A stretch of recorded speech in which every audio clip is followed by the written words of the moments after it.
اعوذ باللہ من الشیطان الرجیم بسم اللہ الرحمن الرحیم الحمد للہ رب العالمین ثم الصلاة والسلام سیدنا و نبینا و مولانا بالقاسم محمد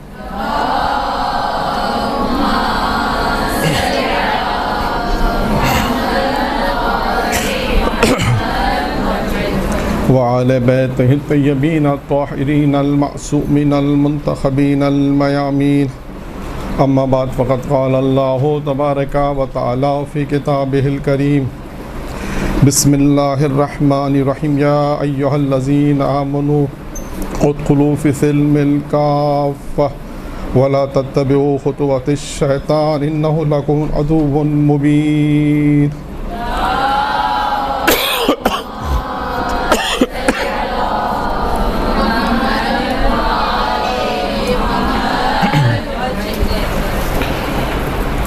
آج کا جو درس ہے اس کا جو عنوان ہے وہ ہے امام جعفر صادق علیہ الصلوۃ والسلام کی شہادت کی مناسبت سے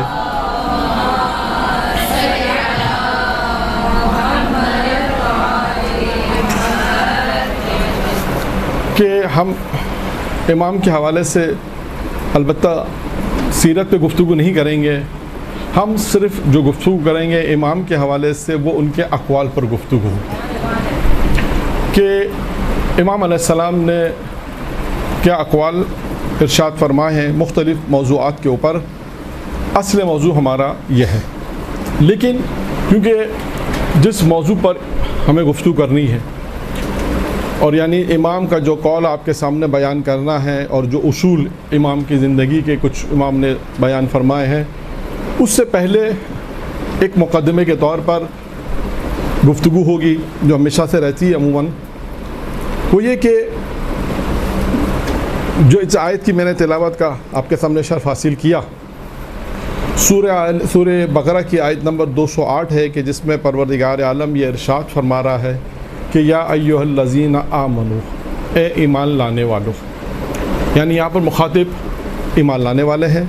یا ایھا الذین آمنو، اے ایمان لانے والو، ادخلوا فی السلم الکافہ، کہ مکمل طور پر داخل ہو جاؤ اسلام میں، مکمل طور پر داخل ہو جاؤ. ولا تتبعوا خطوات الشیطان، اور شیطان کے اتباع نہ کرو، اس کے اقدامات کے اتباع نہ کرو اور اس کے قدم با قدم نہ چلو. کیوں؟ انہ لکم عدو مبین، کیونکہ یہ تمہارا کھلا ہوا دشمن ہے. اب یہاں پر جو گفتگو ہے مقدمے کے طور پر جیسے میں نے عرض کیا، کیونکہ امام کا جو قول ہے وہ اسی ہمارے موضوع سے مربوط ہے، اسی لیے اس آیت کو سرنامہ کلام قرار دیا. اور بھی بہت سی آیات اگر آپ دیکھیں تو شیطان یعنی اس موضوع سے ولا تتبعوا خطوات الشیطان، کہ شیطان کے قدم با قدم نہ چلو یا شیطان کے اقدامات جو ہیں اس پہ نہ چلو. یعنی ہم یہ دیکھیں قرآن مجید نے البتہ شیطان کے حوالے سے اگر آپ دیکھیں تو گفتگو بہت زیادہ ہے، لیکن کیونکہ ہم یہ دیکھتے ہیں کہ انسان کا سب سے بڑا دشمن کون ہے؟ شیطان ہے، اور سب اس بات کا یقین رکھتے ہیں کہ ہمیں بہکانے والا شیطان ہے. لیکن یہ بات ذہن میں رکھیے گا کہ شیطان سبب فراہم کرتا ہے، جسے ہم کہتے ہیں اسباب فراہم کرتا ہے. انسان جو اختیار کرتا ہے کام کو، اگر خدا نخواستہ اگر غلط کام کو انجام دیا ہے تو وہ انسان نے اپنے اختیار سے انجام دیا. روز قیامت یہ نہیں ہوگا کہ اگر پروردگار نے کہا کہ تم نے اگر غلط کام کیا ہے تو سزا ملے گی، ہم یہ نہیں کہیں گے پروردگار یہ شیطان یہ اس نے ہم کو شیطان ہے، اس کو پکڑ لے، اس کو گرفتار کر، اس نے ہم کو بہکایا تھا، ایسا نہیں ہوگا. یعنی شیطان کیا کام کرتا ہے؟ صرف اسباب فراہم کرتا ہے. تو لہٰذا انسان کا جو سب سے بڑا دشمن ہے وہ ہے شیطان. اچھا، اب شیطان کی جو گفتگو میں نے عرض کیا قرآن کے حوالے سے بھی ہے اور انبیاء کے حوالے سے بھی اگر آپ دیکھیں تو آپ کو ملے گی کہ انبیاء کی شیطان سے گفتگو ہے. پیغمبر کی گفتگو بھی ملے گی، جناب نوح کی گفتگو ہے، جناب موسیٰ کی گفتگو ہے، اور اس گفتگو میں یعنی یوں کہوں کہ شیطان نے وہ باتیں بیان کی ہیں سوال و جواب میں، جیسے جناب موسیٰ کا ذکر میں آپ کو بیان کرتا ہوں کیونکہ میرے موضوع سے متعلق اس لیے کہ جب جناب موسیٰ سے شیطان کی ملاقات ہوئی تو کیا کہا، پوچھا جناب موسیٰ نے کہ تم مومن کو کیسے بہکاتے ہو، کیا حربہ ہے؟ کیونکہ میں نے عرض کیا چھٹے امام سے جو ہماری جو روایت آج نقل کرنی ہے اس میں موضوع یہی ہے کہ وہ کون سے عمل ہیں۔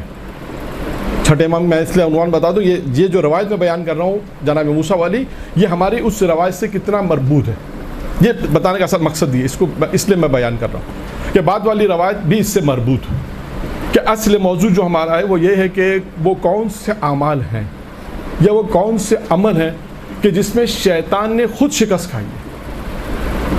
چھٹے امام کی روایت ہے کہ چھٹے امام نے کہا کہ یہ وہ فرد ہیں، یہ وہ افراد ہیں کہ جو میں بیان کروں گا، کہ چھٹے امام نے فرمایا کہ اگر ان میں یہ صفت پائی جائے گی تو شیطان کے جال میں یہ پھنس نہیں سکیں گے۔ تو اب دیکھیں ہمارے لیے کتنی اچھی بات ہے، بالکل ایسے ہی ہے نا۔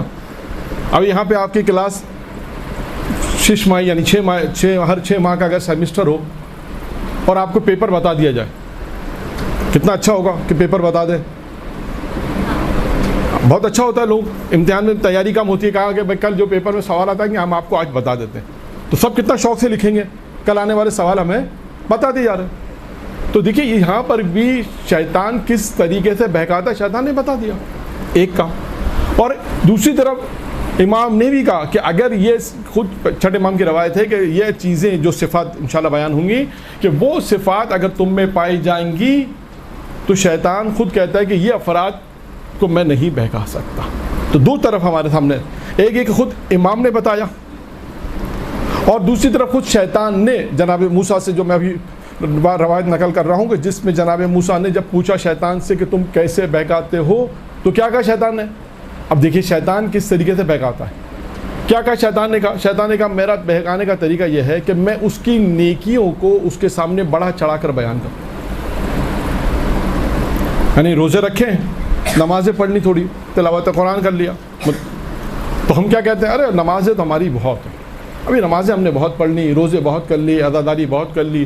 یہ شیطان کا بہکاوا ہے۔ اگر کبھی کوئی انسان یہ خیال کرے کہ میں نے یہ نیکی میں نے اگر انجام دی ہے تو یہ گویا اگر اس کو ظاہر اس طرح کرے کہ بہت عبادت کر لی، ارے اب تو بہت عبادت، ہماری تو بہت عبادت ہے، ہم نے تو اتنے روزے رکھ لیے، اتنی عبادت کی، اتنی زیارت کی، اتنا سب کچھ کر لیا، یہ شیطان کا بہکاوا ہے۔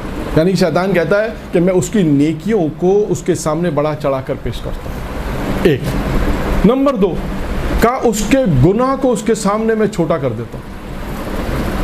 ہم نے تو گناہ کیا ہی نہیں ہے، 1 گھنٹہ بیٹھ کے غیبت کی، کہاں غیبت کہاں کی، ہم نے تو ایک دوسرے سے تبادلہ خیال کیا، بات چیت کی، تو سب پتہ ہے معاشرے میں لوگوں کو غیبت کہاں کی۔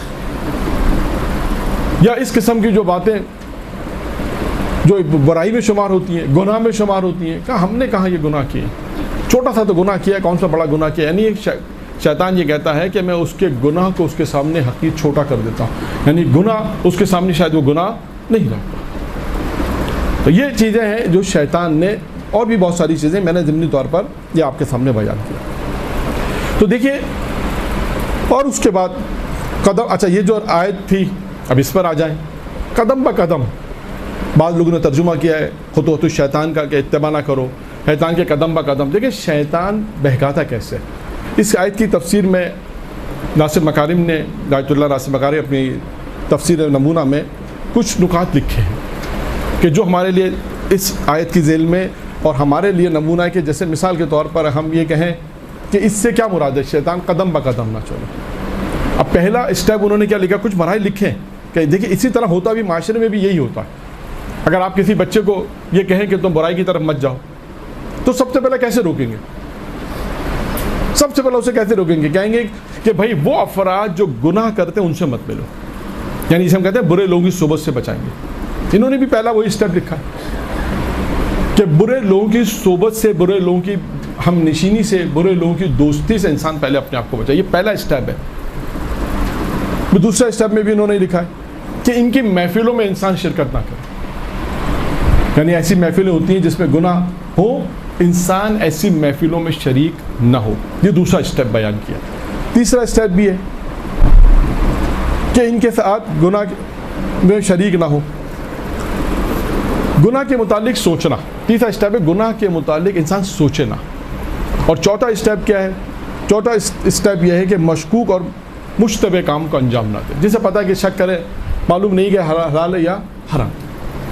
ایسے کام جسے انسان کو معلوم ہے, علم نہیں ہو, انسان اس سے پرہیز کرے. پھر اس کے بعد انہوں نے پانچواں لکھا ہے کہ انسان جب یہ دیکھیں ہوتا کیا ہے کہ انسان آہستہ آہستہ یہ چار چیزیں کو اگر ہم دیکھیں یہ مقدمہ بنتی ہیں. مقدمہ کیا بنتی ہے؟ انسان پھر گناہ صغیرہ چھوٹے گناہ کرتا ہے. اگر ہم نے ان افراد کی محفل میں جانے سے نہیں روکا, لوگوں کو, بچوں کو نہیں روکا, تو کیا نتیجہ ہوگا؟ بچے جب اس محفلوں میں جائیں گے, ایسے لوگوں سے دوست ہوں گے کہ جو برے ہیں, تو نتیجہ کیا ہوگا کہ وہ بھی آہستہ آہستہ گناہ صغیرہ پہلے انجام دیں گے. اور پھر آخر میں لکھتے ہیں کہ اینڈ کیا ہوگا کہ وہ گناہ کبیرہ بھی انجام دیتے ہیں, بدترین گناہ کو انجام دیں گے. تو دیکھیے یہ اسٹیپ بائی اسٹیپ ہے کہ انسان اپنے آپ کو اور دوسروں کو جس طرح ہے کہ شیطان کے قدم بقدم نہ چلو, انسان اس طرح اپنی زندگی گزارے کہ پہلا یہ دیکھے کہ جو کہا گیا ہے کہ شیطان کے اقدامات, شیطان جو میں نے عرض کیا کہ یہی اسباب ہے. آپ کو ممکن ہے کوئی سوال کیا اسباب سے کیا مراد ہے؟ جو میں نے ایک جملہ کہا شروع میں کہ شیطان گناہ نہیں کراتا, وہ اسباب فراہم کرتا ہے. یہی اسباب ہے. ایسی محفلیں ہو رہی ہیں, ایسے دوست ہیں, ایسے کام ہو رہے ہیں, ایسے کام ہو رہے ہیں, ہم اس میں جا کے بیٹھ جائیں, ہم اس میں شریک ہو جائیں, ان کے ساتھ شریک ہو جائیں. تو یہ ساری وہ اسباب وہی ہیں کہ جو میں نے شروع میں آپ کے سامنے بیان کیے. اچھا اب آتے ہیں, دیکھیے یعنی ہمارا مقدمہ کیا ہے کہ ہم شیطان کے قدم بقدم نہ چلیں. شیطان کے ساتھ جو اقدام شیطان کرتا ہے ہم اس کے اقدامات کو قبول نہ کریں, اس کے ساتھ نہ جائیں, کیونکہ وہ ہمارا کھلا دشمن ہے. اور اب دیکھیں خود قرآن نے شیطان کی بات کو کوٹ کیا, جو میں نے عرض کیا کہ شیطان انسان کا سب سے بڑا دشمن ہے, اور وہ شیطان جو انسان کو وقت معلوم تک بہکائے گا. جو اسے مہلت لی ہے نہیں لی, کب تک کی مہلت لی ہے؟ وقت معلوم, یعنی قیامت تک کی مہلت دی کہ جب تک تیرے بندے ہیں جب تک میں بہکاؤں گا.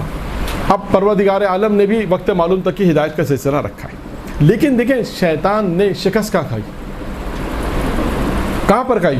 خود کو شیطان کا قول جیسے کوٹ کیا قرآن نے سورہ سوات میں, قال فبعزتک لأغوینہم اجمعین, میں تیرے تمام کے تمام بندوں کو گمراہ کروں گا. اغوا یعنی گمراہ کے معنی کی, اغوا کر لوں گا, گمراہ کروں گا. الا عبادک من المخلصین, لیکن تیرے وہ بندے جنہیں اخلاص دیا گیا ہے, تیرے وہ بندے جنہوں نے خلوص اختیار کیا ہے, وہ تیرے بندے جو ہیں وہ انہیں میں گمراہ نہیں کر سکتا. یعنی شیطان نے شکست کہاں پہ کھائی ہے؟ اخلاص پر. تو اب یہ دیکھیں, یہ اس لیے میں نے اس کو نقل کیا آپ کے سامنے کہ کیونکہ وہاں جو روایت بیان کرنی ہے وہ اس سے تمام چیزیں ایک دوسرے سے مربوط ہیں کہ اخلاص اب کتنا اہم ترین چیز ہے انسانی زندگی کے عمل میں, اور بہت مشکل کام ہے کہ نماز ہم پڑھیں, روزہ ہم رکھیں اور تعریف بھی نہ ہو. یا اس کی مثال میں یوں دوں, جیسے مسجد آپ نے بنائی, ایک آئے گا واقعہ, چلے میں سنا دیتا ہوں. ہوتا کیا کہ انسان جب کوئی نیک کام کرنا چاہتا ہے نا تو تعریف کا منتظر ہوتا ہے. جب کوئی نیک کام کرنا چاہے گا تو چاہے گا کہ لوگ میری تعریف کریں. تین دوست تھے, علی, ابراہیم اور موسیٰ. تینوں نے مل کر ایک مسجد بنائی. اور مسجد جب بنا لی تو اس کے بعد دوسرا اہم کام کیا ہوتا ہے مسجد بنانے کے بعد؟ ایک امام جماعت کو لے کر آئے کہ نماز پڑھائے. اب امام جماعت جو آئے انہوں نے نماز پڑھانا شروع کی. وہ جو نماز میں اس امام جماعت جو تھے ان کا ایک طریقہ کار تھا, وہ یہ تھا کہ وہ سورہ حمد کے بعد سورہ اعلیٰ پڑھتے تھے, اور سورہ اعلیٰ کے آخر میں کیا ہے؟ صوف ابراہیم و موسیٰ. اور یہ علی شخص کھڑا ہوا نماز میں, یہ کہہ رہا ہے موسیٰ کا نام لے رہے ہیں, ابراہیم کا نام لے رہے ہیں, علی میرا نام تو لے ہی نہیں رہے. مسجد تو ہم تینوں نے بنائی ہے, مولانا صاحب جو ہے وہ نام دو کا لے رہے ہیں, میرا نہیں لے رہے. اب یہ بڑے پریشان ہوئے, مولانا صاحب کے پاس گئے, کہیں گے کہ قبلہ آپ کی قرات بڑی زبردست قرات ہے، ماشاءاللہ قبلہ بڑی زبردست قرات ہے، لیکن آپ کے علم میں ہے نا کہ مسجد ہم تینوں نے بنائی ہے. مولانا میرے علم میں ہے مسجد آپ تینوں نے بنائی ہے، میرے علم میں ہے، آپ بے فکر ہو جائیں، میرے علم میں ہے. اچھا ٹھیک ہے. دوسرے دن پھر مولانا نے جماعت پڑھائی، پھر سورہ حمد پڑھا، پھر سورہ اعلیٰ پڑھا. سورہ اعلیٰ میں وہی ہے آخر میں صحف ابراہیم و موسیٰ. یہ پھر میرا نام نہیں لیا انہوں نے. مسجد ہم تینوں نے بنائی ہے، نام یہ دو کا لے رہے ہیں. پھر گئے مولانا صاحب کے پاس، حال چاول کہا بھیا کیسی طبیعت ہے؟ ٹھیک ہے قبلہ قرات تو آپ کی بہت اچھی. قبلہ آپ کے علم ہے نا کہ مسجد ہم تینوں نے بنائی ہے. کہاں میرے علم ہے، آپ بے فکر ہو، میرے علم ہے مسجد آپ تینوں نے بنائی ہے. 2-4 دن تک ایسا ہوتا رہا، مولانا متوجہ نہیں ہے کہ کہنا یہ کیا چاہتے ہیں. پھر ان کے رات کو گھر گئے. یہ ایک عالم نے واقعہ سنایا ہے، ایران کے بہت بڑے مشہور ممبری کافی محسن، کافی مشہور ممبر، ان کے بیٹے محسن کافی، یہ انہوں نے اس بات اپنے اس واقعے کو نقل کیا کہیں اپنی ایک تقریر میں. کہا اس عالم کے گھر گئے، تحفے طائف لے گئے. اچھا اب ان کی سمجھ میں آیا کہ اصل ماجرا کیا ہے، اب سمجھ میں آیا. اب جب دوسرے دن انہوں نے نماز شروع کی تو سورہ حمد کے بعد سورہ اعلیٰ جب پڑھا تو اس کے آخر میں صحف ابراہیم و موسیٰ، پھر کہا علی. لوگ سارے پریشان ہو گئے. نماز کے ختم کرنے کے بعد کہا مولانا یہ آیت کب نازل ہوئی؟ کہا کل رات کو نازل ہوئی ہے. درود پڑھے محمد آل محمد.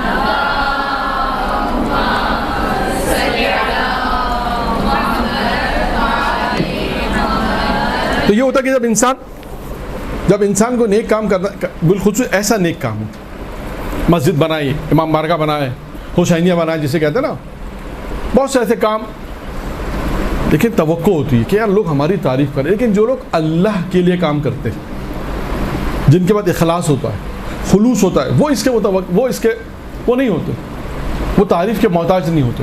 کہتے ہیں جب اللہ کے لیے کیا ہے، اللہ کو پتہ ہے. وہ ہارون کا مشہور واقعہ آپ نے سنا ہوگا کئی مرتبہ، میں اسے بیان نہیں کر رہا کیونکہ مجھے 2 واقعات اور بیان کرنا ہے. دیکھیں اخلاص کسے کہتے ہیں. اخلاص بہت مشکل ہے، یہ ذہن میں رکھیے گا. اتنا آسان نہیں ہے جتنا اہل ممبر نے بھی بیان کیا ہے. خود قرآن مجید میں دیکھیں آیات اخلاص کے اوپر بہت ہیں، احادیث معصومین، یعنی اتنا مشکل ہے کہ آپ اس بات سے اندازہ کریں کہ ایک عالم دین، یہ کتاب میں بھی ایک واقعہ لکھا ہے کہ ایک عالم دین کو ایک مجلس پڑھنی تھی. پہنچے مسجد میں، وہ نماز جماعت ہو رہی تھی، نماز کے بعد عالم کو مجلس پڑھنی تھی. تو جس عالم کو مجلس پڑھنی تھی انہوں نے اس عالم سے کہا جو نماز پڑھا رہے تھے، ان سے کہا حضور نماز آپ نے جب مکمل ہو گئی، نماز پڑھا لی، اب آپ جائیے. کہ حضور آپ مجلس پڑھیں گے، ہم سنیں گے، استفادہ ہوگا آپ کی، پڑھیں گے. کہا نہیں آپ جائیے. بہت زیادہ اصرار کیا اور انہیں اپنی مجلس میں بیٹھنے نہیں دیا، بہت زیادہ اصرار کے بعد. ان کا ٹھیک ہے چلے گئے. اور اس کے بعد جب ان کی ملاقات ہوئی 2-4 دن کے بعد تو انہوں نے ان سے شکوہ کیا. کہنے لگے حضور آپ نے اس دن اپنی مجلس میں ہمیں بیٹھنے نہیں دیا. اس نے کہا یہ کام میں نے جان بوجھ کے کیا تھا، ایسے نہیں اتفاقا نہیں کیا تھا کام. میں نے کہا جان بوجھ کے کام کیا تھا. کہا کیوں؟ کہا اس لیے یہ کام جان بوجھ کے کیا تھا کہ جب میں مجلس پڑھتا اور آپ بیٹھے ہوتے تو میری ساری توجہ کیا ہوتی عوام کی طرف، کہ میں یہ ثابت کرتا میں آپ سے اچھا مولوی، میں یہی ثابت کرتا لوگوں کے لیے کہ میں ان سے اچھا خطیب ہوں. تو کبھی میرا خدا کہاں جاتا؟ میں تو خدا کے لیے پڑھنا چاہتا تھا. کہا آپ میرے اور خدا کے درمیان میں حائل ہو رہے تھے، اس لیے میں نے آپ کو بھیج دیا. دیکھیے یہ ہے اخلاص. انسان اپنے عمل کا اتنا خیال کرتا ہے کہ انسان اللہ کے لیے جب پڑھ رہا ہے تو یہ دیکھ رہا ہے کہ کون سی ایسی چیزیں جو میرے اور اللہ کے درمیان میں اگر حائل ہو رہی ہے تو اسے میں دور کر دوں. یہ اخلاص.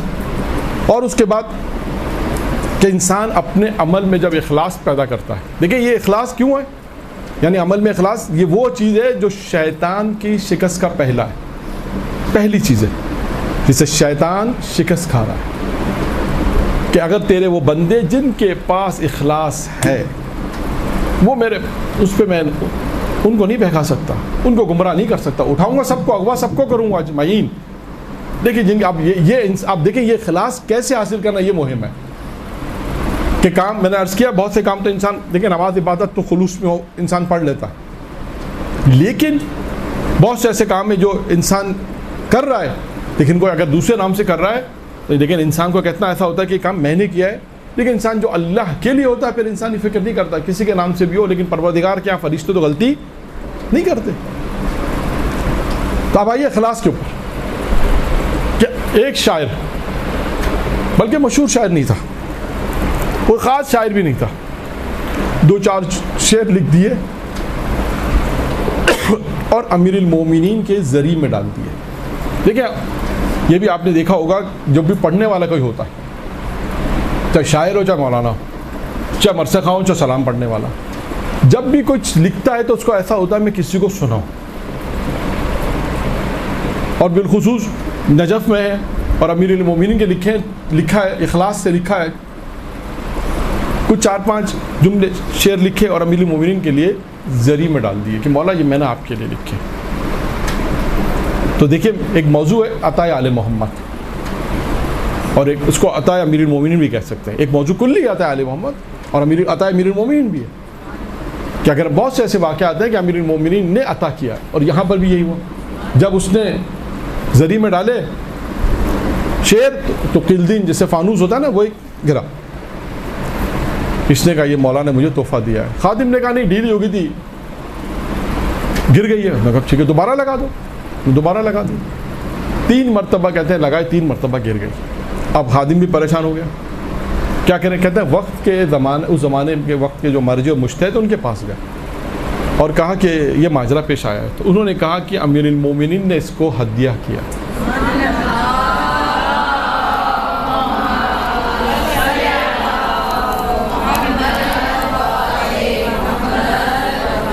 اب جب ایسا ہوگا تو ہوگا کیا؟ یہ تو ایک عام شاعر تھا نا، مشہور بھی نہیں. جیسے ہمارے یہاں تو ہر چیز دیکھی جاتی ہے، شہرت یافتہ ہو، باہر پڑھنے والا ہو یا باہر سے پڑھ کر آیا ہو، کیسیڈیں ہوں، بہرحال مختلف جو بھی ہمارے پاس جو بھی معیارات ہیں. یہ ایسا نہیں تھا. اب نجف میں یہ بات پھیل گئی کہ اس نے 4 مصرے لکھے، امیر المومنین نے اسے قلدین دے دیا. اب ہوگا کیا؟ عرب کا بڑے سے بڑا شاعر آ رہا ہے اور فصیح بلیغ اپنی زبان میں بند کے بند، اور جسے کہہ لیجئے جتنا وہ لکھ سکتا تھا لکھ رہا ہے، اور ہر شاعر آ رہا ہے امیر المومنین کے ذریعے میں لکھ کے ڈال رہا ہے، بند لکھ کے ڈال رہے ہیں، جیسے دیوان جسے کہہ دیجئے دیوان لکھ کے ڈال دیا. اور قلدین تو کیا ایک بلب بھی نہیں گرا. اب یہ پریشان تو ہے. اب کیا کیا انہوں نے؟ کیا کچھ نہیں. امیر المومنین ایک بڑے جو شاعر تھا بہت مشہور، اس کے خواب میں امیر المومنین آئے. تو اس نے مولا سے کہا مولا اس بات کا تو یقین ہو گیا ہمیں کہ آپ کو شاعری کا ذوق نہیں ہے. ہوتا ہے کبھی کبھی ایسا انسان اعتراض کر دیتا ہے. کہا کہ اس نے کیا 2 مصرے لکھ دیے مولا، نہ وہ مشہور شاعر، نہ فصیح، نہ اس کی فصاحت ہے، نہ بلاغت ہے اس کے کلام میں. اس نے کیا 4 مصرے لکھ دیا. ہم ہیں بڑے شاعر ہیں، لکھنے والے ہیں، دیوان لکھا ہم نے. مولا اتنا تو علم ہو گیا کہ آپ کو شاعری کا ذوق نہیں ہے. امیر المومنین نے ایک جملہ کہا، وہ جملہ ہے اصل جملہ. امیر المومنین نے معلوم ہے کیا کہا؟ امیر المومنین نے کہا، اور اس نے یہ اعتراض کیا کہ مولا آپ نے تو ہمیں کچھ دیا ہی نہیں. یہ بھی اعتراض کیا. تو امیر المومنین نے کیا کہا؟ امیر المومنین نے کہا دیکھو تم میں اور اس میں ایک فرق تھا. کہا اس نے شعر میرے لیے لکھے تھے، تم شعر قلدین کے لیے لکھ رہے ہو. درود پڑھیں محمد آل محمد.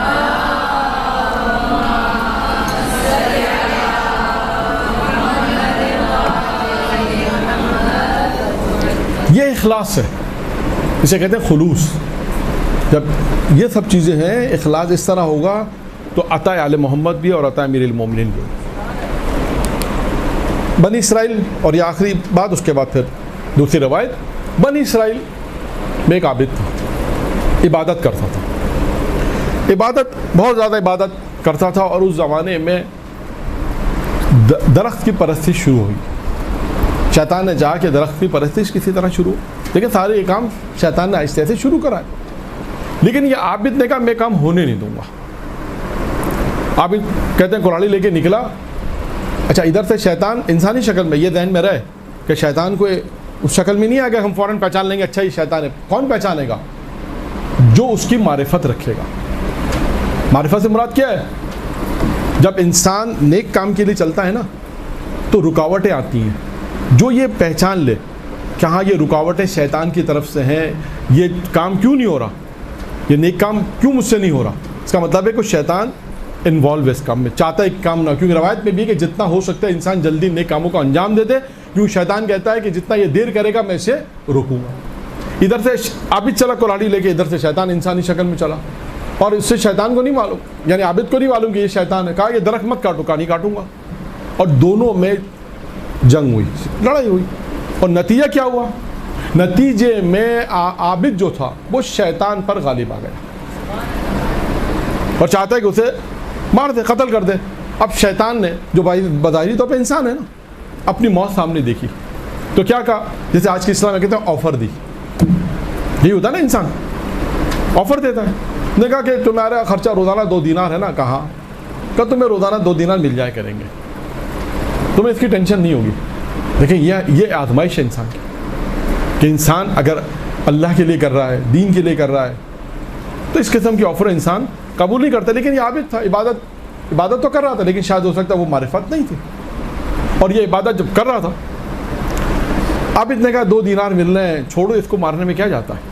2 دینار جو بڑی زحمت سے ملتے تھے، بغیر زحمت کے ملنے، آرام سے مل جائیں گے، زندگی آرام سے بسر ہو رہی ہو جائے گی. اور اس نے شیطان کو چھوڑ دیا. اب اس کے بعد اس کے 2 دینار آرام سے مل رہے تھے، ان کی زندگی بسر ہو رہی تھی. کچھ عرصے تک یہ سلسلہ چلتا رہا. کچھ عرصے بعد شیطان پھر فارم میں آ گیا. آج کے اسلام سے بیان کریں گے نا، شیطان اتنی جلدی پیچھا چھوڑنے والا نہیں ہے، یہ ذہن میں رکھیے گا. روایت میں نا، واقعات میں بھی ہے کہ جب روح نکلتی ہے، روح، اس وقت تک شیطان انسان کا پیچھا کرتا ہے، جب تک اس کی روح نکل. اور یہ بھی ہے کہ جب روح نکل رہی ہوتی ہے تو شیطان اس انسان کے سامنے وہ چیز لے کر آتا ہے جس سے وہ سب سے زیادہ محبت کرتا ہے. کہ اگر مجھے اس کو یہ توڑ دوں گا، یا اسے میں گرا دوں گا، اسے مار دوں گا، اولاد ہے تو مثال کے طور پہ جو بھی چیز ہے، میں اس واقعے کو نقل نہیں کر رہا، واقعہ ہے تاریخ میں بھی اس کو، لیکن اس واقعے کو میں نقل نہیں کر رہا ہوں. تو شیطان اس وقت تک بھی انسان کا پیچھا نہیں چھوڑتا. یہ ذہن میرا، یہ کیسے پیچھا چھوڑ دے گا اس کا؟ کچھ عرصے بعد شیطان پھر چلا کلاڑی لے کے. اب آپ تو پھر درخت کاٹنا ہے، عابد بھی چلا، سو پتہ چلا. اب کیا ہوا؟ دونوں میں پھر جھگڑا ہوا. اب برعکس ہوا. اب کیا ہوا؟ اب شیطان اس عابد کے اوپر غلبہ پا گیا. اب عابد کو اپنی موت نظر آئی تو عابد نے کہا مجھے چھوڑ دو، میں درخت نہیں کاٹتا، مجھے چھوڑ دو، لیکن ایک بات بتا دو بس. جانتا نہیں شیطان ہے.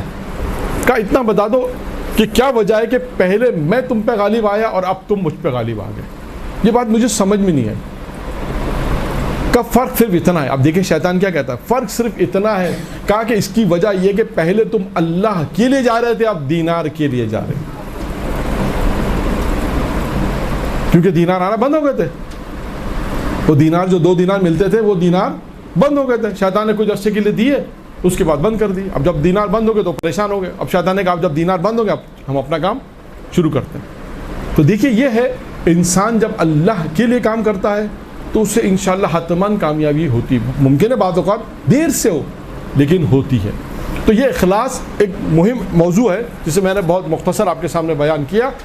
اور اسی بات کو میں آگے بڑھاتے ہوئے کہ دیکھیے ایک چیز قرآن کی روح سے جو ہم نے بیان کی وہ ہے اخلاص. اب اس کے اندر بہت سے واقعات ہیں، حدیثیں ہیں، بہت ساری چیزیں ہیں کہ اخلاص کسے کہتے ہیں. میں نے آپ کے سامنے مختصر 2 واقعات بیان کیے ہیں کہ انسان اپنے عمل کی حفاظت کرے. کہتے ہیں نا عمل کرنے سے زیادہ اس کی حفاظت زیادہ ضروری ہوتی ہے، اور اس میں اخلاص بہت مہم ہے.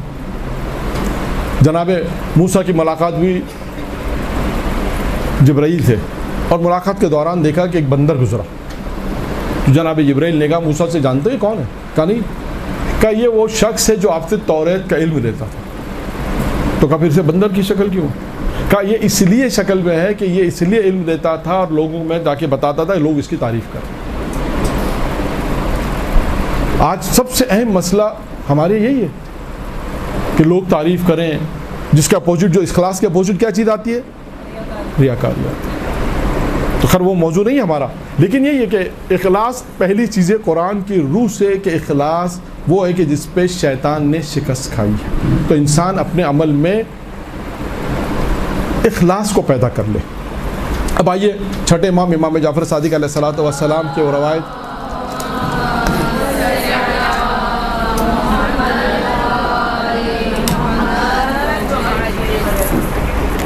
کہ جس میں چھٹے امام نے ارشاد فرمایا کہ دیکھیے 5 عمل ایسے ہیں، 5 عمل ایسے ہیں اگر جو انسان ان عمل کو انجام دے گا، 5 عمل ایسے ہیں جو انسان ان عمل کو انجام دے گا کہ شیطان کے جال میں نہیں پھنس سکتا۔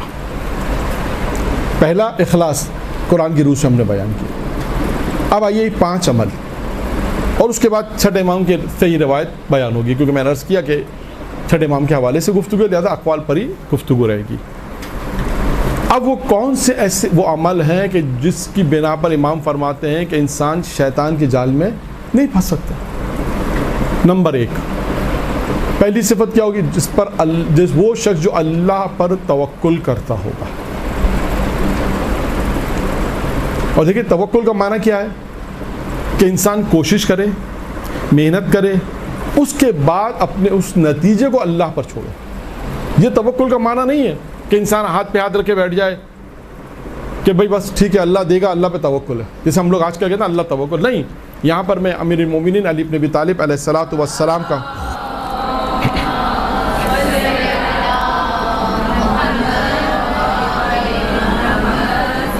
کہ وہ جملہ کہ جس میں امیر المومنین ارشاد فرماتے ہیں کہ توکل کی تعریف کرتے ہوئے توکل کیا ہے کہ جو کچھ تمہارے ہاتھ میں ہے۔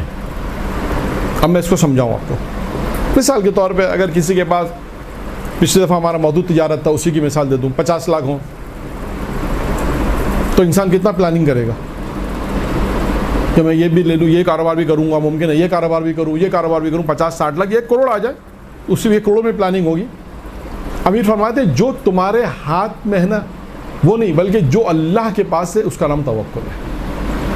یہ ہے توکل، یعنی کہ جو انسان کے پاس ہے انسان اس پہ توکل نہیں۔ امیر فرماتے ہیں جو تمہارے ہاتھ میں وہ نہیں، جو اللہ کے پاس ہے اس پہ توکل کرو۔ یہ ہے توکل انسان کا۔ اور توکل کی مختصر مثال میں آپ کو ایک اور دے دوں، یعنی ایمان کے 4 رکن ہیں، یہ روایت پیغمبر کی ہے۔ ایمان کے 4 رکن ہیں، اس 4 رکن میں ایک رکن جو ہے وہ توکل ہے۔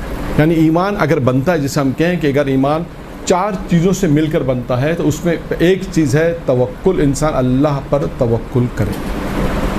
اور توکل کی مختلف تعریف میں نے آپ کے سامنے بیان کر دی۔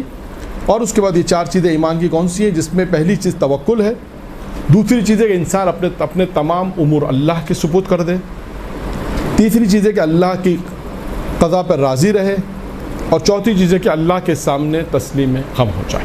اللہ کا جو حکم ہو اس کے سامنے انسان تسلیم خم ہو جائے کہ پروردگار تیرا حکم ہے جیسا بھی ہے، یعنی چاہے ہماری سمجھ میں آئے یا نہ آئے، اللہ کا حکم ہے، ہم اسے تسلیم خم ہوتے ہیں۔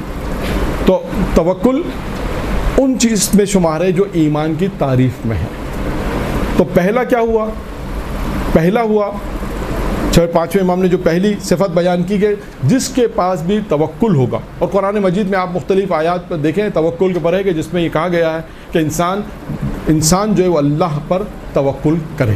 مختلف آیات ہیں اور اس کے فوائد بھی قرآن مجید میں آپ کو مل جائیں گے۔ اس کے بعد ہم آتے ہیں دوسری چیز پر۔ دوسری چیز کیا ہے؟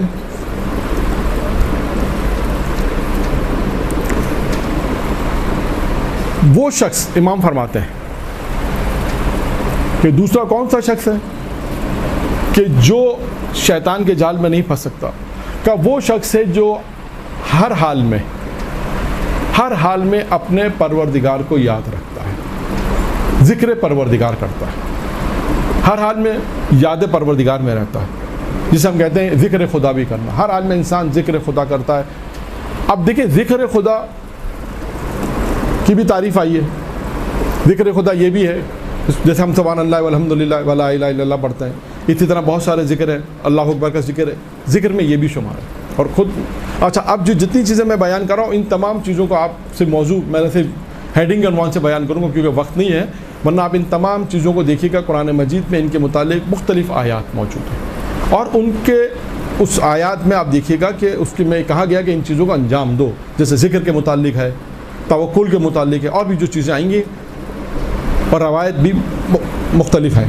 لہٰذا ہم تو یہاں پر تھوڑا سا آپ کے سامنے بیان کریں گے کہ ذکر کے متعلق جو ہے یہاں پر ہر حال میں، اچھا اب ذکر سے متعلق بعض روایتوں میں یہ بھی آیا ہے کہ ذکر سے متعلق یہ تو ہے کہ انسان تسبیح و تحلیل، اور ذکر سے متعلق یہ بھی ہے کہ وہ تمام چیزیں جو اللہ نے واجبات انسان کو قرار دیں، انسان ان واجبات کی ادائیگی کرے اور حرام سے اپنے آپ کو بچائے۔ یہ بھی ذکر میں آتا ہے۔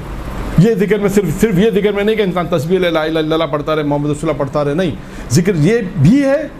اور بعض روایتوں میں ذکر سے یہ بھی کہا گیا ہے کہ وہ تمام واجبات جو اللہ نے انسان واجبات کہیں اسے انجام دے اور تمام محرمات سے اپنے آپ کو بچائے۔ اور یہاں پر پیغمبر اسلام حضرت محمد مصطفیٰ صلی اللہ علیہ وآلہ وسلم کی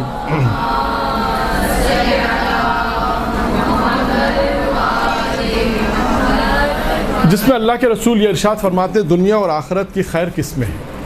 کوئی شخص چاہتا ہے کہ دنیا اور آخرت کی خیر اسے مل جائے تو کیا کام انجام دے؟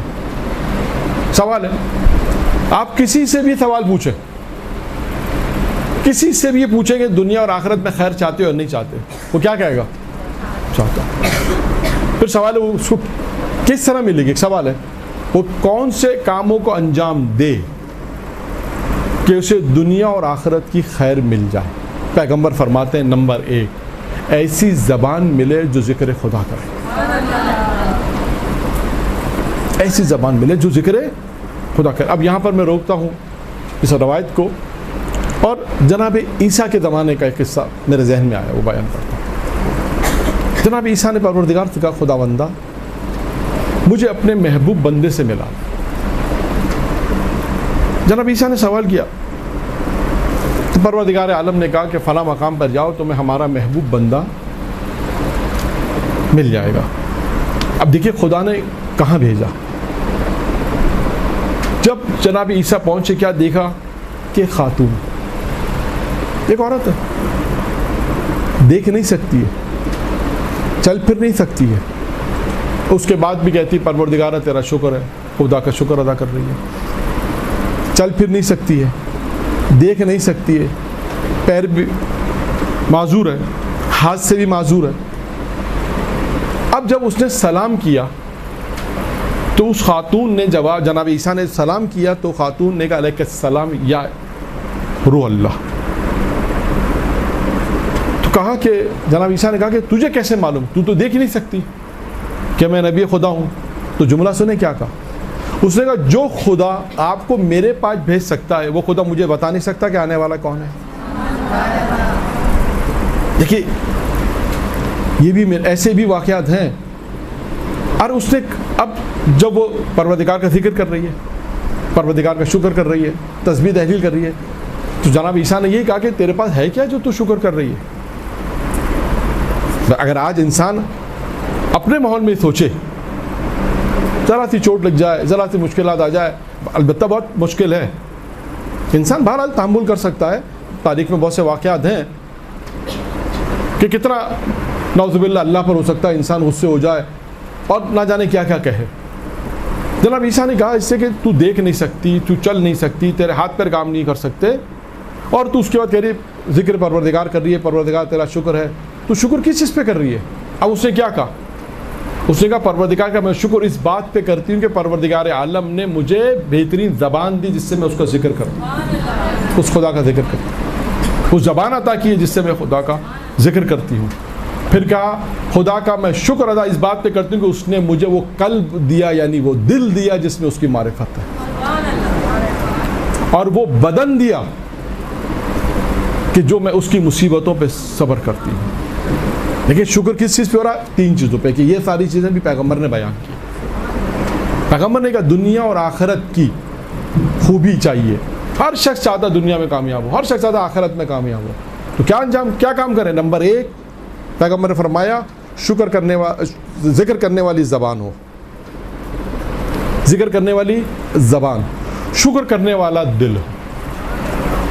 دیکھیں قلب اور دل کی بات کچھ اور ہوتی ہے، معرفت پروردگار کی معرفت، اسی دل معرفت ہوتی ہے۔ اور معرفت سے بات یاد آئی، یہ قصہ بھی میں بیان کرتا چلوں، یہ بھی خاتون کا ہی ہے۔ قوم کا ایک شہر ہے اور پرانے زمانے کا چھوٹا سا قوم تھا اس زمانے کا، بعض اہل معمر نے اس واقعے کو لکھا ہے اور پڑھا بھی ہے۔ دیکھیں معرفت کسے کہتے ہیں، کل بھی بات آئی تو یہ بھی بات سناتا جاؤں۔ کہ وہ خاتون آئی حرم میں آنے کے بعد دیکھا ایک عالم سے کہا کہ ایک مجلس پڑھنی ہے. عالم نے کہا ٹھیک ہے, وعدہ لے لیا کہ فلاں مقام پہ آپ آ جائے گا, کہ آ جائیں گے. چھوٹا تھا قوم میں اس زمانے کا, بہت مختصر ذہن میں رکھیے گا. عالم پہنچ گئے فلاں مقام پر. جب پہنچے دیکھا کہ اذا خانہ ہے, سننے والا کوئی نہیں. جیسا میں نے شروع میں کہا نا ابھی شعر کے موقع پر, کہ پڑھنے والے کے لیے سب سے بڑا مسئلہ ہوتا ہے کہ کوئی سننے والا ضرور ہو. اور یہاں خاتون نے کہہ دیا کہ آپ نے پڑھنا ہے, میں نے سننا ہے, کہ اور نہیں آئے گا, آ جائیے. کتنا مشکل ہے. بالآخر آئے تھے, مجلس پڑھی. پڑھنے کے بعد اس خاتون نے اگلے سال کی مجلس کا وعدہ بھی لے لیا.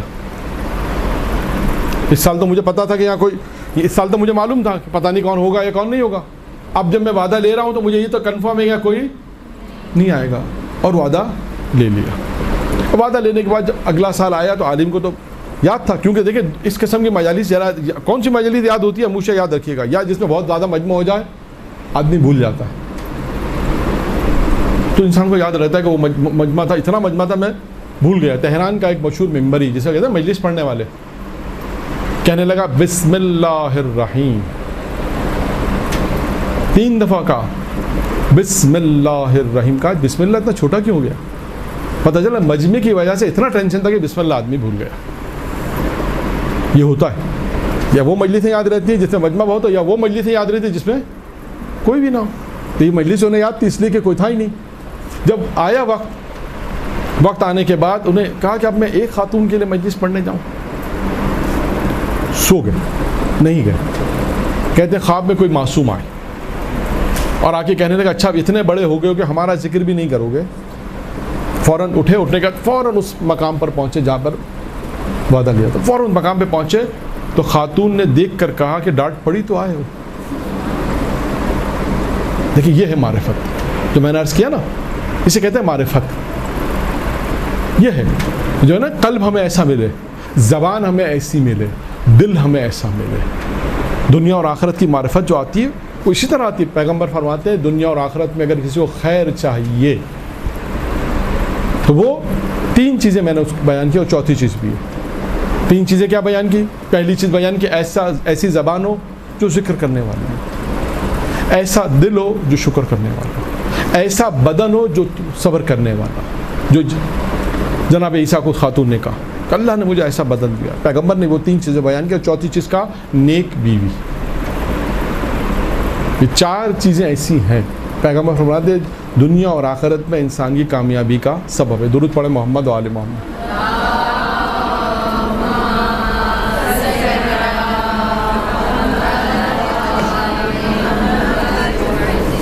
اچھا, اب انسان ذکر پروردگار کرے, اور بہت ساری چیزیں آ رہی ہیں آئیں گفتگو میں, کیونکہ اب جو واقعہ میں سنانے جا رہا ہوں اس پہ کئی چیزیں ہیں. یہ بھی جناب موسیٰ کے زمانے کا. دیکھیں ذکر کا فائدہ کیا ہے. ممکن ہے کوئی سوال کرے, بہت سی چیزیں ہوتی ہیں انسان کے ذہن میں سوال آتی ہے اگر ہم اتنا کچھ کریں تو ہمیں ملے گا کیا, وہ بیان کر. جناب موسیٰ ایک مقام سے گزر رہے تھے, دیکھا ایک چرواہا بکری چرانے والا بیٹھا ہوا. دیکھا جناب موسیٰ نے اس سے کہا کہ پانی مل جائے. اس نے کہا بیٹھیے نبی خدا بیٹھیے. اپنا عصا لیا, زمین پہ مارا. جناب موسیٰ نے دیکھا کہ جب اس نے عصا مارا تو دودھ کی نہر جاری ہو گئی. پھر عصا مارا, چشمہ جاری ہو گیا, اور جناب موسیٰ کو پلا دیا. جناب موسیٰ نے دیکھا, دیکھنے کے بعد تعجب تو ہوا, کیونکہ ممکن ہے شاید جناب موسیٰ توقع نہیں کرتے تھے کہ یہ آدمی بھی یہ کام کر سکتا ہے. یہ چرواہا بکری چرانے والا ہے, اس سے یہ چیزیں کرامت ظاہر ہو جائے. تعجب کے بعد جناب موسیٰ نے پانی پیا, اس کے بعد چلے گئے اور مناجات کی. جب پروردگار عالم سے سوال کیا کہ پروردگارہ میں نے تو خود اپنی آنکھوں سے وہ کرامت دیکھی, تو اس پہ کیا خصوصیت تھی؟ سوال ہے کیا چیزیں تھی اس کے اندر کہ ایک عصا مارے دودھ کی نہر جاری ہو جائے, پانی کا چشمہ جاری ہو جائے. اب دیکھیں پروردگار عالم خداوند متعال کیا کہتا ہے. خدا کہتا ہے موسیٰ سنو, اس بندے میں, ہمارے اس بندے میں چند خصوصیات. نمبر 1, کہ جب بھی ہم نے اس کی زبان کو دیکھا ہمارے ذکر سے خالی نہیں تھی. جب بھی ہم نے اس کے دل کو جہاں کے دیکھا ہمارے اس کے دل میں ہمارا خوف تھا. دیکھیں دنیا کے اندر انسان جب یہ عمل انجام دیتا ہے نا, پروردگار کا خوف ہو, ذکر پروردگار ہو, تو انسان صاحب کرامت کیسے بنتا ہے؟ اسی طرح بنتا ہے. پھر پروردگار نے کہا موسیٰ سنو, تیسری خصوصیت یہ تھی کہ وہ حسد نہیں کرتا تھا. چوتھی صفت اس میں یہ تھی کہ گناہ پر اصرار نہیں کرتا تھا. اور پانچویں صفت اس میں یہ تھی کہ اسے اگر اس دن کی روزی مل جاتی تھی تو دوسرے دن کی روزی کی فکر نہیں کرتا تھا.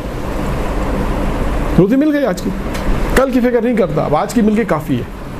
تو دیکھیں یہ 5 صفت خداوند متعال نے بیان کی کہ موسیٰ اس میں یہ 5 صفتیں تھیں جس کی بنا پر تم نے دیکھا کہ اس نے اس ایک عصا کے ذریعے سے پانی کا چشمہ جاری کر دیا.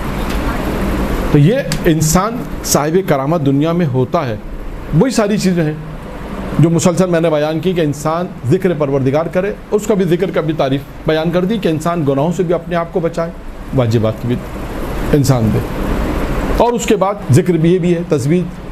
اس کے بعد پھر ذکر کے فوائد بیان کیے گئے اور پیغمبر اسلام نے درود پڑھے محمد علیہ.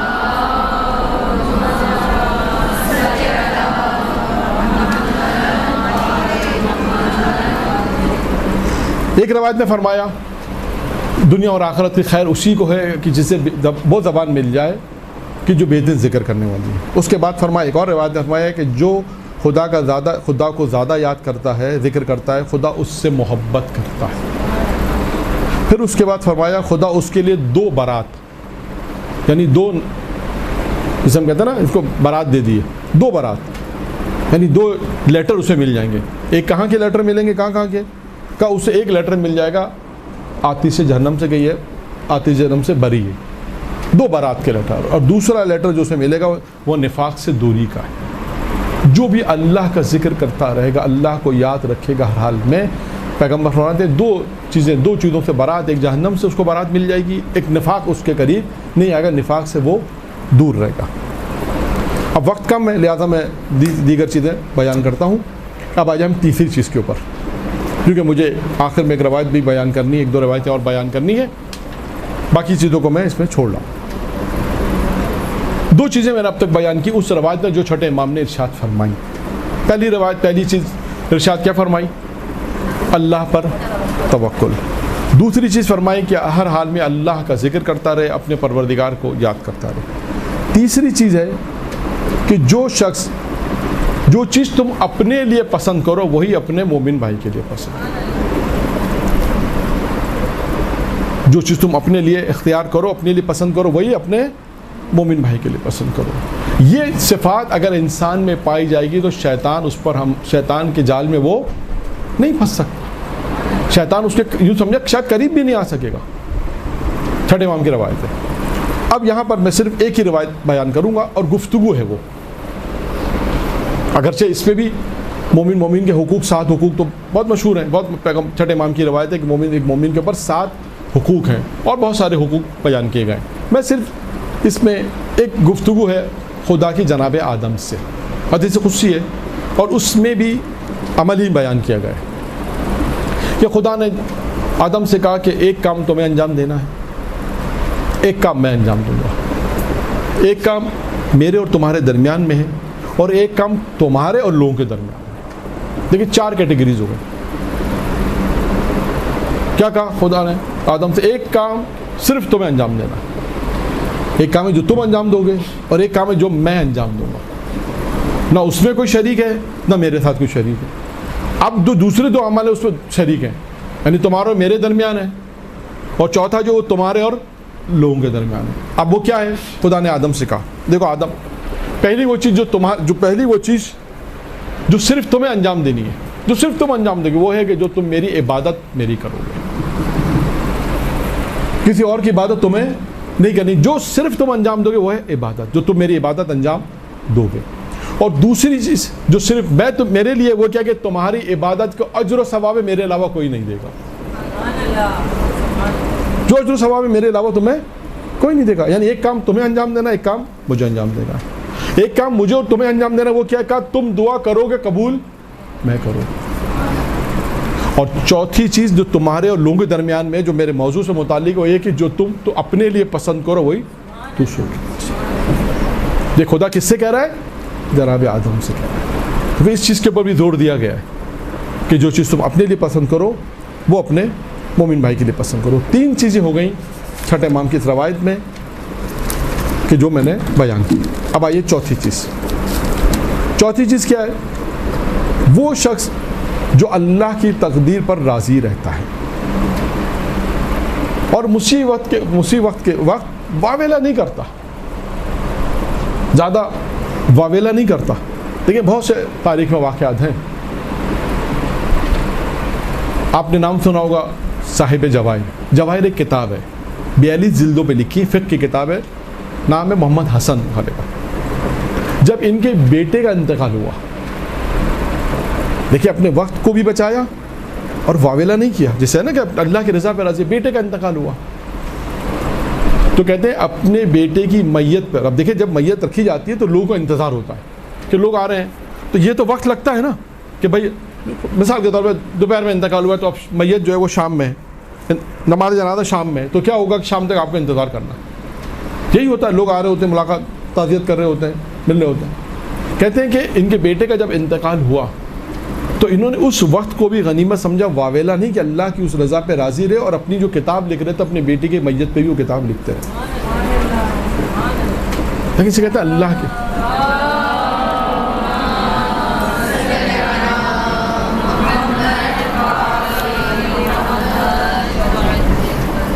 علامہ مجلسی کی بیٹی زینے سے گر گئی.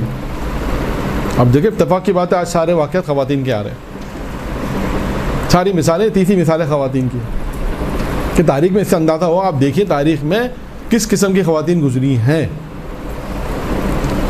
کہ جب زینے سے گری، جب چوٹ لگی تو کوئی واویلا نہیں، شور نہیں، ہنگامہ نہیں. تو پوچھا کسی نے کہ کیا آپ کو کیا تکلیف نہیں ہو رہی؟ کہا تکلیف تو ہو رہی ہے. تو کہا پھر آپ اتنا شور کیوں نہیں مچا رہی، اتنا واویلا کیوں نہیں کریں؟ کہا اگر میں اس شور مچاؤں گی تو کہا پروردگار جو مجھے اس چیز پر جو ثواب دے رہا ہے وہ مجھے ثواب نہیں دے گا. دیکھیں یہ انسان کے جو مشکلات آتی ہیں نا، یہ تحمل، یہ وہی چیز ہے، پریشانی انسان پروردگار کے، یہ بہت اہم چیز ہے انسانی زندگی میں، اللہ کی رضا پہ راضی، جیسا خدا تو چاہو. جناب ایوب کے واقعات ہیں، جناب انبیاء کے واقعات ہیں، مختلف انبیاء کے واقعات ہیں. پروردگار جیسی تیری رضا، جیسا تو چاہتا ہے ویسا. خود امیر المومنین کی مناجات میں ہے نا، پروردگارہ جیسا تو چاہتا ہے ویسا تو مجھے بنا دے. تو دیکھیں یہ ایک چیز ہے کہ انسان اللہ کی رضا پر راضی رہے. یہ چوتھی چیز ہے. اور یعنی اللہ کی رضا سے مراد ہے اگر کوئی پریشانی آئی ہے مصیبت کے وقت تو انسان واویلا نہ کرے. پانچویں اور آخری چیز، اللہ کی تقسیم پر راضی رہنا.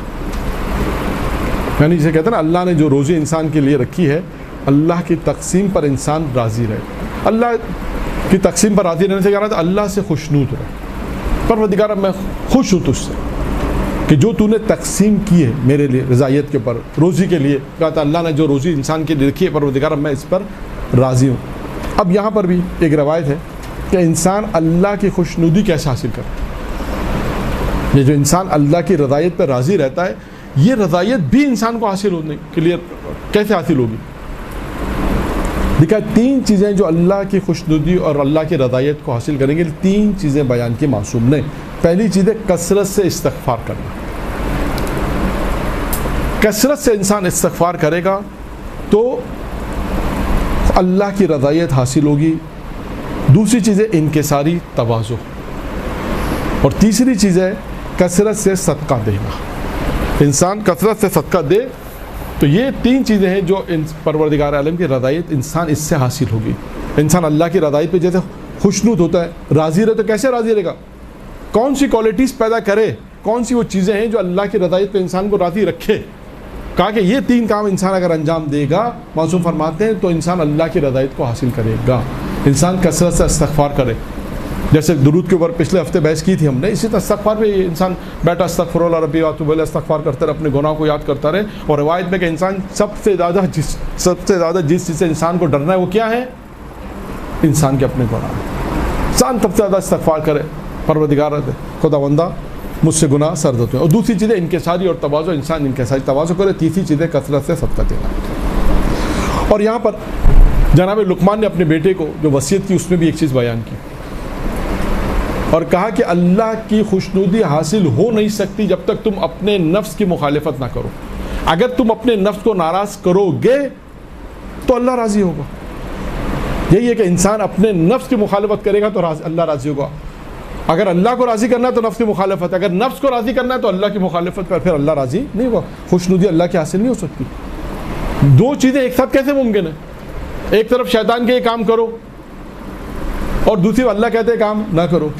تو جب اللہ کو راضی رکھنا ہے تو کیا کرنا پڑے گا؟ انسان اپنی نفس کی مخالفت کرنی پڑے.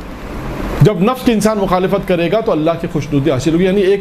یعنی چار چیزیں اس روایت میں، اور ایک چیز یہ اور ہو گئی کہ اگر اللہ کی رضایت کو حاصل کرنا ہے، اللہ کی خوشنودی کو حاصل کرنا ہے تو اپنے نفس کو ناراض کرنا پڑے گا. میں وہ جملات بیان نہیں کر رہا جس میں 12 جملے، انشاءاللہ پھر کبھی موقع ملے گا. توریت میں 12 جملے ہیں. امیر المومنین فرماتے ہیں میں صبح بھی 3 مرتبہ اور شام میں 3 مرتبہ ان 12 جملات کی تلاوت کرتا ہوں، جس میں ایک جملہ یہ ہے پروردگار اپنے بندے سے، ان 12 جملوں میں خدا اپنے بندوں سے مخاطب ہے. خدا اپنے بندوں سے مخاطب ہے. اس میں پروردگار ایک جملہ یہ کہتا ہے، خدا اپنے بندوں سے یہ کہتا ہے کہ تو اپنے نفس کو تو راضی رکھتا ہے. یعنی اس کا مطلب کیا کہ تو مجھے ناراض کرتا ہے. کہا کبھی ایسا کر لیا کر مجھے خوش رکھ، اپنے نفس کو ناراض کر لیا. کبھی ایسا بھی کر لیا کر. اگرچہ انسان کو ایسا ہی کرنا چاہیے. خدا یہ چاہ رہا ہے کہ انسان اپنے نفس کی مخالفت کرے گا تو پروردگار اس سے راضی و خوشنود ہوگا. اور وہی بات، پھر اس کا فائدہ کیا ہے؟ آئیے اس کا فائدہ بھی بیان کریں، کیونکہ ہر چیز کے فوائد ہیں دنیا کے اندر. چھٹے امام جعفر صادق علیہ الصلوۃ والسلام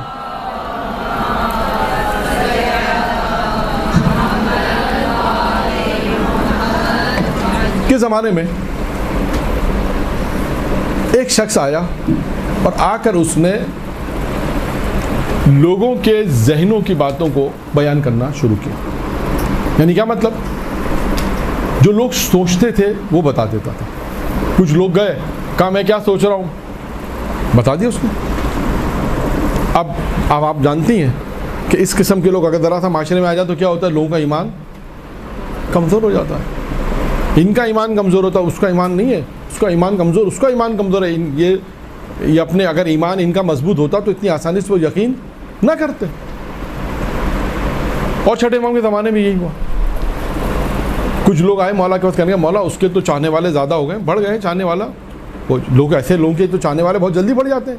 جو سوچو وہ بتا دے، جو وہ پوچھو وہ بتا دے. اور کچھ عرصے تک یہ سلسلہ چلتا رہا اور اس کے چاہنے والے بڑھتے گئے. لوگ امام کے بعد آتے رہے اور کہنے لگے مولا ایسا تو نہیں ہے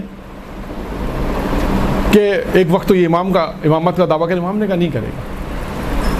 پھر ایک مرتبہ امام نے اپنے صحابیوں کے ساتھ اس کے پاس گئے اور امام نے کہا کہ ہم نے یہ سنا ہے کہ تو جو سوچو وہ بتا دیتا ہے. کہاں؟ تو امام علیہ السلام نے اپنی مٹھی میں کچھ رکھا. کہا کہ بتا میری مٹھی میں کیا ہے. وہ سوچنے لگا. تو امام نے کہا کہ اتنی دیر کیوں لگی، کیا سوچ رہا؟ اس نے کہا مجھے معلوم ہے آپ کی مٹھی میں کیا ہے، مجھے معلوم ہے. میں تو صرف یہ سوچ رہا ہوں کہ یہ چیز آپ کے پاس آئی کہاں سے. کہ آپ کی مٹھی میں جنت کے پرندے کا انڈا ہے. مجھے معلوم ہے، میں یہ سوچ رہا ہوں کہ یہ آیا کیسے. بس میں تو یہ سوچ رہا ہوں. امام نے جب مٹھی کھولی کہا تو نے بالکل صحیح کہا. امام نے کہا بالکل تو نے صحیح کہا. اب دیکھیے، اب تک ہماری گفتگو نفس ہے نا کہ نفس کی مخالفت کیسے. امام نے اس سے سوال پوچھا کہ تیرے پاس یہ طاقت آئی کیسے. اب سنیے گا اس کا جواب. اس نے کہا کہ میرے پاس یہ طاقت آئی اپنے نفس کی مخالفت کرنے سے. میرا نفس کہتا تھا بیٹھ جا، میں کھڑا ہو جاتا تھا. میرا نفس کہتا تھا کھا، میں نہیں کھاتا تھا. میرا نفس کہتا تھا سو جا، میں نہیں سوتا. کہا میرا نفس جو کہتا تھا میں ہمیشہ اس کی مخالفت کرتا تھا تو یہ قوت میرے پاس آ گئی. تو پتہ یہ چلا کہ دنیا کے اندر انسان اپنے نفس کی مخالفت کرے تو اس کے فوائد ہیں. اب امام نے اس کو آفر دی. کیا آفر دی؟ امام نے کہا تو اسلام قبول کر لے. سوچنے لگا. امام نے کہا کیا سوچ رہا ہے؟ اور کہا یہ بتا تیرا نفس کیا کہتا ہے. امام نے کہا اس نے کہا میرا نفس کہتا ہے، نفس تو مخالفت کر رہا. امام نے کہا تیرا اپنا فارمولہ ہے، تیرا اپنا فارمولہ ہے کہ تو اپنے نفس کی مخالفت کی ہے تو یہ فائدہ پہنچا ہے.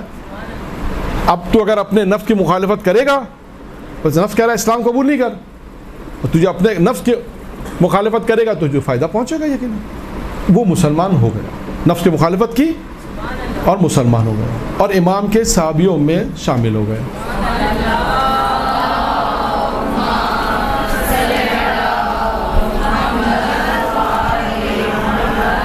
جب امام کے صحابیوں میں شامل ہو گیا، امام کا ایک صحابی سفر پہ گیا ہوا تھا. وہ آیا اور آنے کے بعد اس کو اطلاع ملی کہ بھائی یہ تو وہ شخص ہے جو سوچو بتا دیتا ہے. تو اس نے کہا ٹھیک ہے بھائی. اس نے کہا کہ اچھا اب میں کیا سوچ رہا ہوں یہ بتا. اس نے کہا میں نہیں بتا سکا، بہت سوچا نہیں بتا سکا، پریشان ہو گیا. امام کی خدمت میں آیا، کہا مولا یہ کیا ماجرا ہے کہ یہ پہلے مسلمان نہیں تھا تو میں لوگ جو سوچتے تھے بتا دیتا تھا، مسلمان ہونے کے بعد تو یہ طاقت مجھ سے لے لی گئی. اب سنیے دیکھیں امام نے کیا جملہ کہا. امام نے کہا ہاں یہ طاقت تجھ سے لے لی گئی. کیوں؟ کہا کہ تو مسلمان نہیں تھا تو تو نے اپنے نفس کی جو مخالفت کی، اللہ نے تجھے اس دنیا میں اس کا اجر دے دیا. جو لوگ اکثر سوال کرتے ہیں نا، اب بحث میں نہیں آ رہا کہ مسلمان ہو گئے تو ہمارا اجر زیادہ نہیں. امام نے کہا اب تو مسلمان ہو گیا ہے، اب تو اپنے نفس کی مخالفت کرے گا تو اس کا اجر و ثواب پروردگار کے پاس محفوظ ہوگا. تو یہ ہے نفس کی مخالفت انسان کرے گا تو اس کو دنیا میں فائدہ ہے. یہ ایک معیار ہے کہ انسان اللہ کو خوشنود کرنا چاہتا ہے تو اس کی ایک معیار کیا کہ انسان اپنے نفس کی مخالفت کرے جو نفس کے.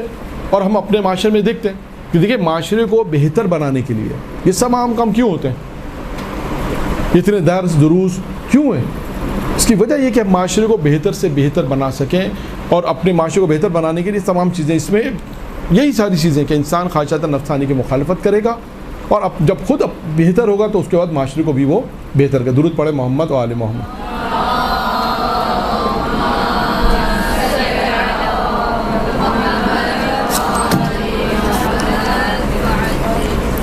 تو 5 چیزیں بیان کر دی. 5 چیزیں کیا بیان کی کہ شیطان کے جال میں، چھٹے امام نے کہا کہ انسان شیطان کے جال میں نہیں پھنس سکتا جس کے بعد یہ 5 صفتیں ہوں گی. اللہ پر توکل ہوگا، ہر حال میں پروردگار کو ذکر کرتا رہے گا، شب و روز خدا کو یاد کرے گا، جو چیز اپنے لیے پسند کرے گا وہ دوسروں کے لیے پسند کرے گا، اللہ کی تقدیر پر راضی رہے گا اور اللہ کی رضایت پر راضی رہے گا، اللہ کی تقسیم پر راضی رہے گا، جو اللہ نے اس کے لیے لکھ دیا ہے اس پہ راضی رہے گا. یہ 5 وہ صفتیں ہیں جو چھٹے امام نے بیان کی. اب ایک اور روایت بھی ہے، وہ بھی چھٹے امام سے ہی ہے، اور وہ آخری روایت کیونکہ اب وقت نہیں بچا، وہ بھی شیطان سے ہی متعلق ہے. دیکھیں آج کی جو گفتگو ہماری تھی وہ پوری گفتگو شیطان سے ہی متعلق تھی. اور یہاں پر میں ایک سوال کا جواب بھی دے دوں. سوال کیا تھا علامہ طالع جوہری صاحب سے امام زمانہ کے متعلق.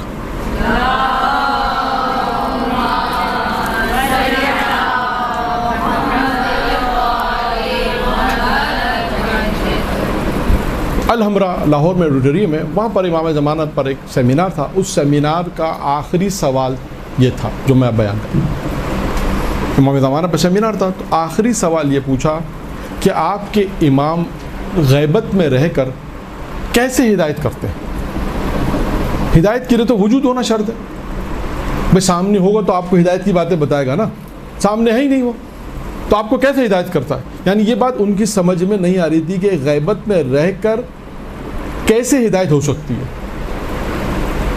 یہ بات نہیں سمجھ میں آ رہی تھی. تو کسی نے یہ سوال کیا اس سیمینار میں. آخری سوال یہ تھا کہ آپ کا امام غیبت میں رہ کر کیسے ہدایت کرتا ہے؟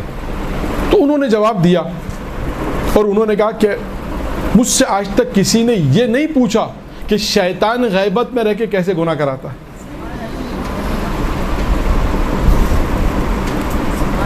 آپ دیکھیے، یعنی شیطان کا ذکر آئے تو اس لیے میں نے سوال کا جواب بھی آپ کے سامنے پیش کیا. اگر کوئی امام زمانہ کے اوپر یہ اعتراض کرے کہ غیبت میں رہ کے کیسے ہدایت ہو سکتی ہے، کہ بالکل اسی طرح جیسے شیطان غیبت میں رہ کے گناہ کا سبب اسباب فراہم کرا سکتا ہے، اسی طرح امام بھی غیبت میں رہ کے انسان کی ہدایت کرتا ہے. اب آئیے وہ عمل، یہ بھی چھٹے امام جعفر صادق علیہ السلام سے روایت ہے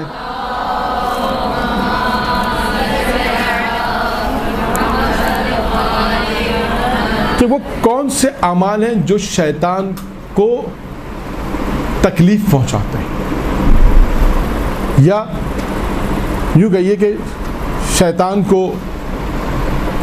اذیت پہنچاتے ہیں، جو بھی کہنا چاہے کہہ لیں.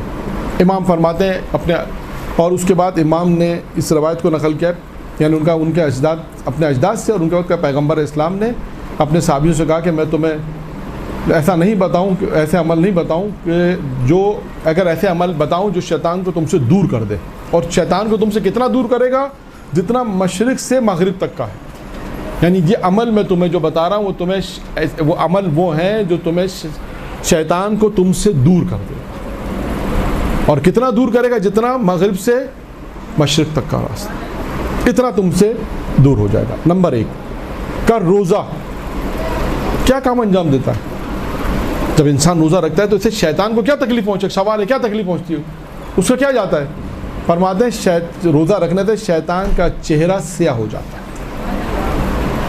انسان جب روزہ رکھتا ہے تو یہ خوش ہو کہ میں جب روزہ رکھتا ہوں تو شیطان کا چہرہ سیاہ ہو جاتا ہے. اب دیکھیں شیطان کا ذکر آئے تو آج ساری گفتگو شیطان کی، ایک اور قصہ میں بیان کرتا چلو. جناب زکریا کی گفتگو ہے، نبی خدا ہیں جناب زکریا یا یحییٰ، پہلا دونوں نبی ہیں. شیطان سے گفتگو دوران شیطان نے ان سے پوچھا، نبی خدا نے پوچھا کہ یہ بتاؤ کہ میرا کوئی عمل، نبی خدا پوچھ رہا ہے شیطان سے کہ کوئی میرا عمل تمہیں خوش کرتا ہے؟ شیطان نے بولا ہاں. اب نبی خدا پریشان ہو گئے کہ میرا کون سا ایسا عمل ہے جس سے شیطان خوش ہو جاتا ہے؟ کہا بھائی بتاؤ کون سا عمل ہے؟ کہا حضور آپ سارا دن روزہ رکھتے ہیں. کہا آپ سارا دن روزہ رکھتے ہیں اور روزہ رکھنے کے بعد آپ جو روزہ کھولتے ہیں تو پیٹ بھر کے روزہ کھولتے ہیں، اور اس عبادت میں تھوڑی سی آپ سستی کرتے ہیں کہ ابھی بہت کھا لیا، اب 10 منٹ بعد میں نماز پڑھوں گا، 5 منٹ بعد مثلا. کہ یہ جو تھوڑی سی سستی ہے نا آپ کی، یہ مجھے بڑی خوش کر دیتی ہے. تو اس کے بعد نبی نے کہا کہ آج سے نبی یہ عہد کرتا ہے کہ کبھی پیٹ بھر کے نہیں کھائے گا. تو شیطان کہتا ہے میں بھی آج سے عہد کرتا ہوں. تو کہا تو کیا عہد کرتا ہے؟ کہ صحیح بات کسی کو نہیں بتاؤں گا.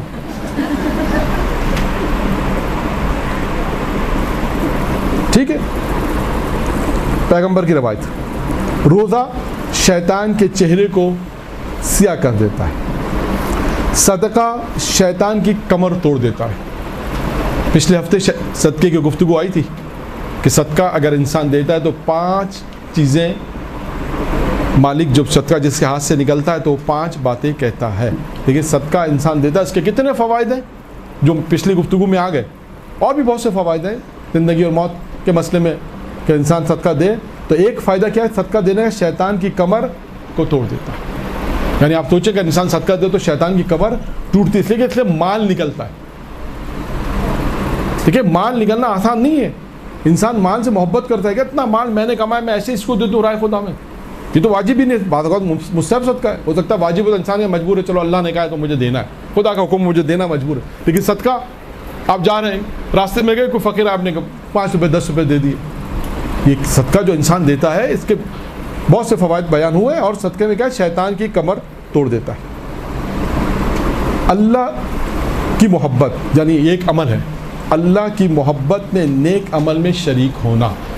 یعنی اللہ کی محبت میں انسان جب کوئی نیک عمل کر رہا ہوتا ہے کسی کے ساتھ نیک عمل میں شریک ہو جاتا ہے اللہ کی محبت میں.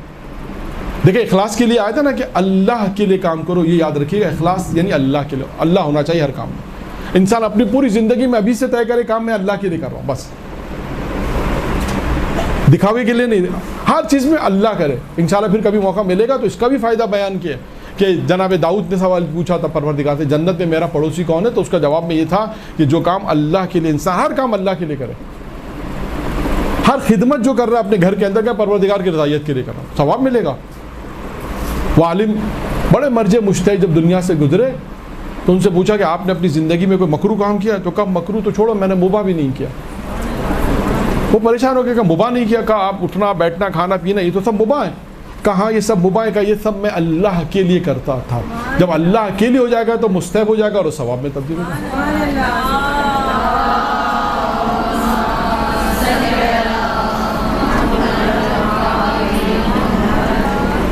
تو اللہ کے لیے انسان کاموں کو انجام دے، یہ ذہن میں رکھے. تو اس کا کیا فائدہ ہوگا؟ اللہ کے لیے، اللہ کی محبت میں نیک عمل میں شریک ہونا یہ شیطان کی نسل کو ختم کر دیتا ہے. اگر انسان یہ نیک کام کرے، اللہ کے لیے کرے، کسی کے ساتھ شریک ہو جائے، کوئی مسجد بنا رہا ہے آپ شریک ہو جائیں، کوئی ہاسپٹل بنا رہا ہے آپ جتنا شریک ہو سکتے ہیں اللہ کے لیے. بہت سارے نیک کام ہیں نا، کہیں کنواں کھدوانا انسان جتنا کر سکتا ہے. یہاں پر یہ تمام باتیں وہ ہیں کہ جو انسان ان نیک کاموں کو جتنا امکان ہے. ایک کہ میرے پاس مولانا پیسے نہیں ہے تو وہاں بحث ہی نہیں ہے. ہماری بحث وہاں پر ہے کہ جو انسان کر سکتا ہو، اور صرف مال میں نہیں، اللہ کے لیے نیک کام ہے. کوئی بھی نیک کام ہو، گھر میں خدمت ہے، مختلف خدمت انسان انجام دیتا ہے نا، کہ یہ میں اللہ کے لیے کر رہا ہوں. ابھی میں نے عرض کیا کہ اٹھنا بیٹھنا بھی اللہ کے لیے ہو جائے تو عالم کیا کہتے ہیں؟ یہ کام میں اللہ کے لیے کر رہا ہوں. میرا اٹھنا میں کھا اس لیے رہا ہوں کہ اللہ مجھے طاقت دے گا میں دین کی خدمت کروں. یہ نیت کرے. ہاں اپنی پوری زندگی اللہ کے لیے انسان انجام دے دے تو پھر دیکھو اس زندگی میں برکت بھی ہے اور اللہ کے لیے تو ثواب ہے. ہر کام اس کا بھی ثواب میں ہوگا، ثواب اس کا ملے گا. تو لہٰذا تیسری چیز ہے اللہ کی محبت میں نیک عمل میں شریک ہو. تو اگر یہ کام انجام دے گا، اس کی بہت ساری مثالیں، وقت بالکل ختم ہو گیا، تو کیا ہوگا اس عمل سے؟ کیا ہوگا؟ اس کی نسل یعنی شیطان کی نسل ختم ہو جائے. اور چوتھی اور آخری چیز جو پہلے بھی ابھی میں نے بیان کی، کہاں میں نے بیان کی تھی؟ وہ بیان کی تھی کہ انسان اللہ کی رضایت کے اوپر، اللہ کی خوشنودی کے اوپر بیان کی تھی نا. 3 چیزیں بیان کی. پہلی چیز اس میں کیا تھی؟ استغفار. یہاں پہ بھی معصوم فرماتے ہیں استغفار، اگر انسان جتنا استغفار کرے گا تو اس کا فائدہ کیا ہوگا؟ شیطان کو کیا نقصان پہنچے گا؟ معصوم فرماتے ہیں کہ اس کی رگ گردن کاٹ دی جاتی ہے، کٹ جاتی ہے. دیکھیں رگ گردن کا کیا مطلب ہے؟ انسان پھر ختم ہو جاتا ہے. یہ مین ہوتی ہے رگ گردن، انسان کی مین ہوتی ہے جس سے انسان زندہ رہتا ہے. جتنا زیادہ انسان استغفار کرے گا اس کا نقصان شیطان کو کیا پہنچے گا کہ اس کی جو رگ گردن ہے، رگ گردن جسے ہم کہتے ہیں جس سے انسان زندہ رہتا ہے، کہ وہ زندہ یہ کاٹ دی جائے گی. تو یہ 4 عمل میں نے آپ کے سامنے، ایک چھٹے امام، کیونکہ یہ شروع میں نے آپ سے کہا تھا کہ ہماری گفتگو چھٹے امام کے اقوال پر ہوگی، تو لہٰذا چھٹے امام کے واقعات بھی بیچ میں آئے، حالات مختلف واقعات بھی آئے. پہلا بھی کال میں نے چھٹے امام کی مناسبت سے جو اس گفتگو میں شروع کیا، جو 5 چیزیں جو بیان کی وہ بھی چھٹے امام کے حوالے سے تھی. یہ گفتگو بھی چھٹے امام کے حوالے سے. چھٹے امام نے فرمایا کہ انسان ان کاموں کو انجام دے گا، پیغمبر نے فرمایا تو شیطان تم سے اتنا دور ہو جائے گا جتنا مشرق سے مغرب تک دور انسان کا فاصلہ ہے. انسان کے قریب نہیں ہے کہ 4 عمل انسان انجام دے. بس اسی دعا کے ساتھ پروردگار عالم ہمیں نیک عمل کرنے کی توفیق عنایت فرمائے. وآخر دعوانا الحمدللہ رب العالمین.